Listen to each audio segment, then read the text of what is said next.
Okay, Dina, Rebecca, thank you for joining. This is May 3rd, 2020, and the conversation is about the K-12 capstone um,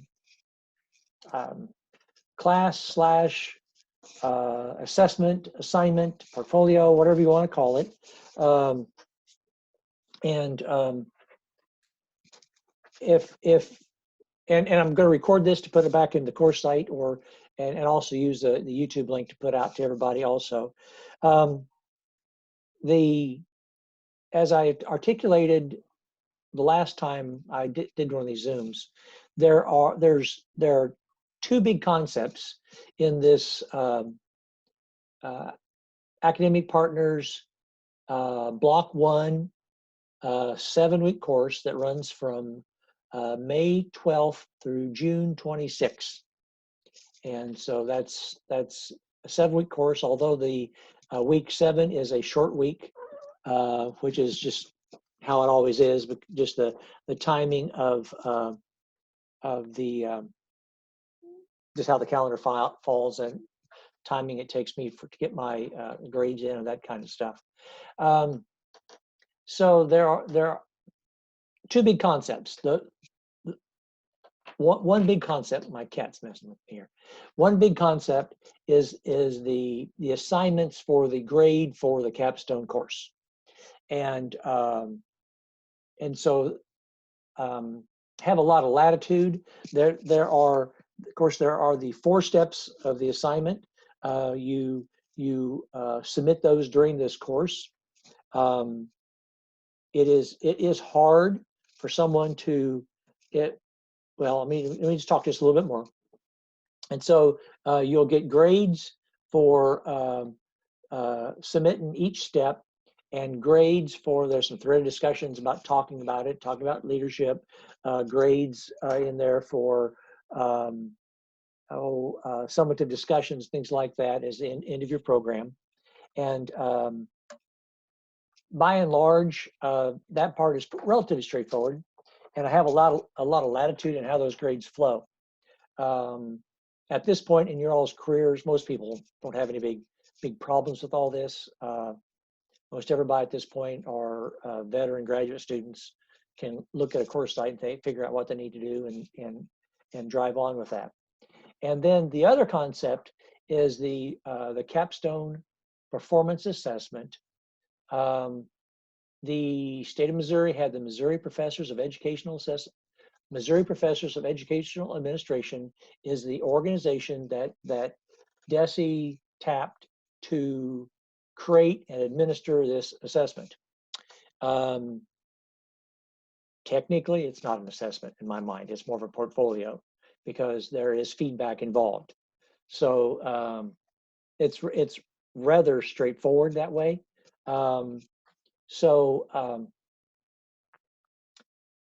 So at the end of the course, the very last thing everybody will turn in will be a final PDF copy of all 4 steps, all in one document, and that is the document that we score to arrive at a score to provide to DESE for your certification.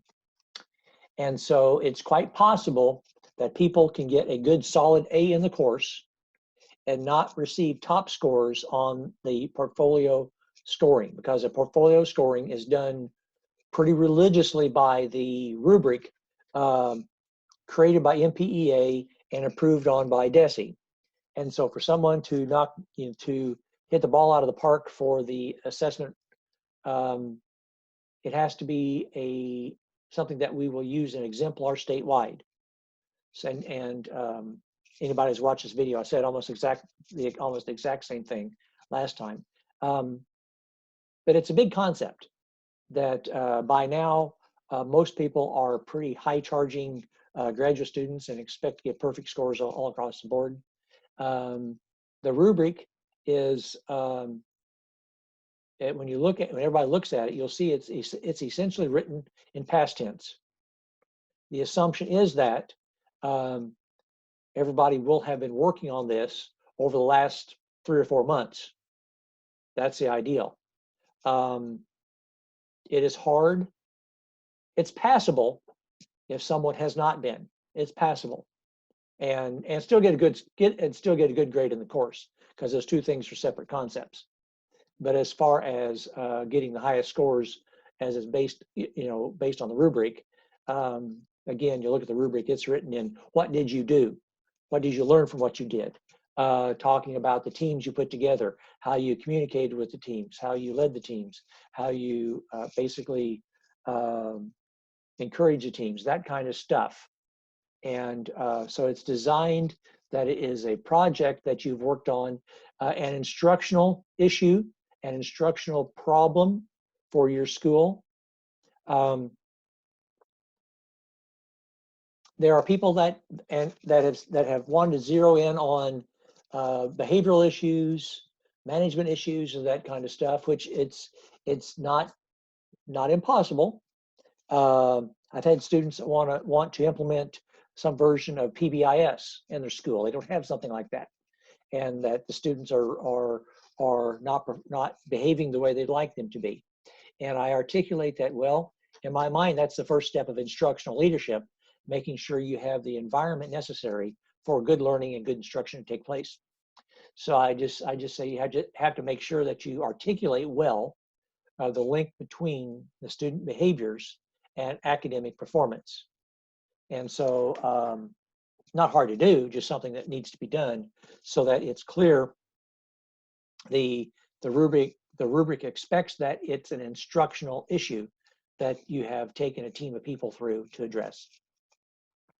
So I will share screen here, and so I'll talk my way through some things, and then I'll let Rebecca or Dina ask questions as guinea pigs. So this is the course site, and it's set up, of course, like other course sites that you all have had by now. The course site opens on the 12th, and so the emails that I send out, I have to go into CatPaws and get the email addresses, clip them into the Zoom invitation, and send them out that way, because it's kind of awkward at this point to email out to people. I think I have to open the site and then email, then close the site. It's just a mess. So we have exemplars in here. The exemplars are still not perfect, because I'm not sure. I'm not completely. Dr. Keeney and I, as we talk about this, we are looking for better exemplars to put there, and we're hoping someone in this class can provide us with better exemplars to put back up in the course site. But it does allow you to see the layout and the format and the concept of, as you are writing the step, just like all good performance prompts, you write back to make sure that the prompt is at the top, and then it flows well from that. So it's easy for someone who is scoring it to follow what you have done. The assessment is designed that I provide your first score, and until you decide you're ready to go on for to complete your certification in the state of Missouri, that's fine. When you decide you want to apply for your principal certification, then you will email Dr. Keeney a PDF of your entire document, and then he will give it score number 2. And by and large, we're pretty close. We talk back and forth a lot. He will not have seen he doesn't look at the scores I've already placed before he does score number 2. I think technically he could, but I don't think he does. So as we look down here, and none of you all can't see this course site yet, but the very first week is building the stage, just like most of our courses. The on-site supervisor contract, and some opening videos that you will create for me and everybody else to articulate about you, where you're working, that kind of, but also to something that I've done here, that share with us the overview of the topic you have selected. Essentially, cut and paste your step 1, prompt 1. Okay, and that's one of the very first assignments that'll be due May 18. Yeah, that's due May 18. So you can see that you'll need to jump on this stuff pretty quick, because it's the type of thing that you can't, of course, you can't put it off at this point. So that's setting the stage. And then we get in here May 25. I'm looking over my calendar also. Yeah, May 25. That's when step one will be due. And again, how I always do it, I always put the scoring links to the rubric there. And as I say right here, I think I said, yeah, that's where I say I intend to be rather blunt, and I score step one to get everybody on the off to a good start. And quite honestly, I have people that submit step one more than once, and I'm perfectly okay with that. This course is back and forth, back and forth. That's why I say essentially, and we all know anybody that's in this world, it's not a true assessment. This is a portfolio. And at the moment, DESE seems to be okay with that because professors all over the state of Missouri are working with their students to get good scores on this thing. Again, that's not an assessment, but it does fit into the annual performance report for our program with DESE. And so if DESE's okay with that, that's what we'll do. Eventually, they'll come up with another way to do it, but that they used to do this with an outside vendor and charge everybody hundreds of dollars for this kind of thing, which is just another bizarre concept. So if I was a graduate student, I'd nod my head and say, okay, I can work with that because it's not costing extra money, and there's enough formative feedback in there. It's really hard to do a bad job on this. So you just kind of, graduate students nod their head and, yeah, I can do that. So again, how I'll do it is that I'll place the step one scoring rubric, and then there's a place to upload step one, and that's rather straightforward. Hopefully, people have worked on this before this point. I know that's not perfect, but that's how it's really supposed to be. And then we're going to have a week in between where I'm going to have some assignments in here that are my due dates aren't set properly, right? Because I've been moving these modules around. So you'll do step one, and then a week where we'll do some other discussions, that kind of stuff, to build in a little bit of cushion where we can get step one done the way we want it to be before we step down here for step two. Is actually in the third week of the course. I took out phrases like week one, week two, module one, module two, because we're getting into week three, module two, step two. Too many numerical designations in there. I couldn't keep it straight. So I took those out of there, and I often put the dates back in up here at the top to help my brain. Again, I've been moving stuff around a little bit, so the due dates aren't. It doesn't matter to you yet. You can't get in the course site yet anyway. But essentially, when we get down here to step two, step three, step four are due subsequent weeks between each step. Okay, so I advise you to be looking forward. You have the whole document up here at the top, the full performance assessment document, and to the best of my knowledge, these links are still live. Yeah, there it is. Okay, yeah. So you should have access to all of this stuff, and so I encourage people to be looking at the rubrics, creating bullet points, and just starting to cut and paste stuff into there, and be ready to go. But there's no big reason to get ahead of me too far, because we're going to make sure we do step one, create a strong step one before we go into 2, 3, 4. 4 is heavily into reflections. So you'll see what I'm talking about when we get there. So there's step 2. Get down here, scoring step rubric 3. Step 3, again, these dates, don't pay attention to those yet. Then here's step 4. And then this is what I was talking about, clear down here, one of the last things down here, June 25. That date's that's a solid date. That's a full capstone where you cut and paste everything into one document, PDF it, and put it up here. And this is where I give it a score of 0 to 16. Each step has a score of 0 to 4, or 1 to 4. And so each step has a maximum of 4.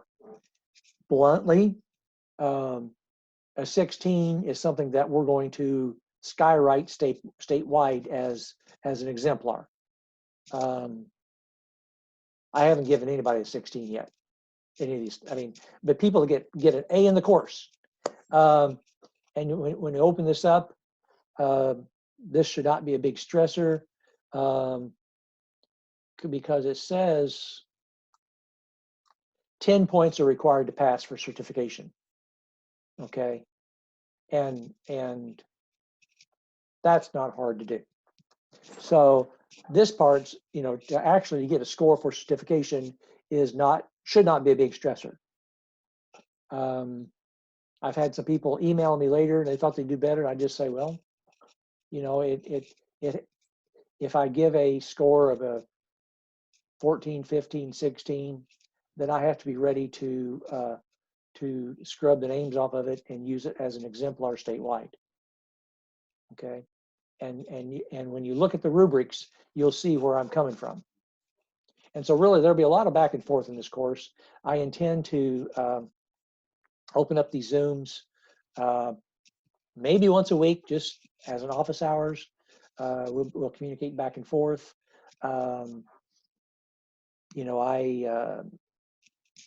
Students email me back and forth through the process of this course. My cell phone number is at the bottom of my professor information at the top of the page. People text me, call me. It's at the moment, I think there's only 16 people in this course, which is how it's designed to be. Also, in your very first assignment, which is a video where you articulate your step 1, prompt 1. Hopefully you give each other some feedback as to how we can help each other in this process. So now I'll ask the questions and see if Rebecca or Dina have any general questions that I can work with. And then if you two have very specific questions about yours, then that's when I'll stop the Zoom and we'll drive on from there. Okay. So I'll pause for questions. I think you answered the one question I had, which was just, do we get feedback along the way and then we can improve upon our work? But you answered that question tonight. So I think that was the only one I came to the meeting with. That's why I say it's really not an assessment. Right. We know a true assessment. You have formative assessment, a true summative assessment. You wouldn't have that. But and bluntly, it's kind of self-serving for the universities because the data from this goes into our performance report to DESE, which I go, really? Oh, okay, I can work with that. Like I say, they're good with it at the moment, and really it shows that Paul Katnick at DESE values the Missouri Professors of Educational Administration to be running this process, and Dr. Keeney is one of the officers of that organization, and so by and large, he's really in tune with this stuff, and he's on the earlier video, and so yeah, we get feedback back and forth, and how I do it, like your step 1, if the rubrics are working right, I can make comments out to the right of each line in the rubric. That's my intent. That's why that there's only 16 people in the class. It's pretty feedback heavy for the professors. Okay. Dina, do you have any questions? Or no? Yeah. I mean, generic questions, and then Yeah. I mean, to be successful in this assessment, ideally, like we should have started long time ago looking at the topics, or is it okay to start now? well, when you look at and I've had the people that I've communicated with about this, I say, take a look at the rubrics and place your ideas, bluntly throw them up against the rubric and see how it works. It's perfectly possible to get A in the course starting right now. Okay. When you look at the rubric, when you see how the final score I have to do, it's written past tense.